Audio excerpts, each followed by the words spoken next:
की मी पक्षातच आहे आणि त्यांच्यासोबतच आहे, हे माझं स्टँड आहे. शिवसेना उद्धव बाळासाहेब ठाकरे गटातील खासदारांच्या बंडखोरीनंतर राज्यातील राजकीय घडामोडींना वेग आलाय.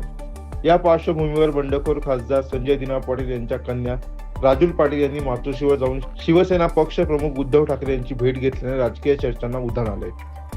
भेटीनंतर माध्यमांशी संवाद साधताना राजुल पाटील यांनी आपली भूमिका स्पष्ट केली आहे. मी अजूनही शिवसेना उद्धव बाळासाहेब ठाकरे पक्षातच आहे आणि उद्धव ठाकरे यांच्या सोबतच आहे, असे त्यांनी ठामपणे सांगितले. तसेच प्रत्येकाला स्वतंत्र राजकीय निर्णय घेण्याचा अधिकार असल्याचेही त्यांनी नमूद केले.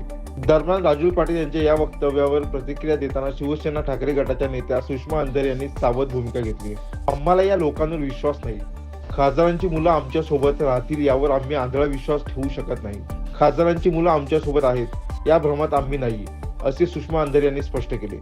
संजय दिना पाटलाची पोरगी असेल यांच्यावर शिवसैनिकांनी आता का म्हणून विश्वास ठेवायचा? नाही ठेवू शकत आम्ही तो. यावेळी त्यांनी स्वतःला मिळणाऱ्या धमक्यांचाही उल्लेख केला.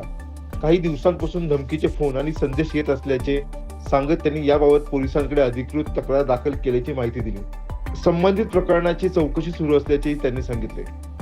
शिवसेनेतील सध्याच्या राजकीय घडामोडींमध्ये राजुल पाटील यांची मातोश्रीवर भेट आणि त्यानंतर सुषमा अंधारे यांनी व्यक्त केलेली भूमिका यामुळे पक्षातील अंतर्गत परिस्थिती आणि विश्वासाच्या प्रश्नांवर पुन्हा चर्चा सुरू झाली आहे. आगामी काळात या घडामोडींचा राजकीय परिणाम काय होतो याकडे सर्वांचं लक्ष लागले.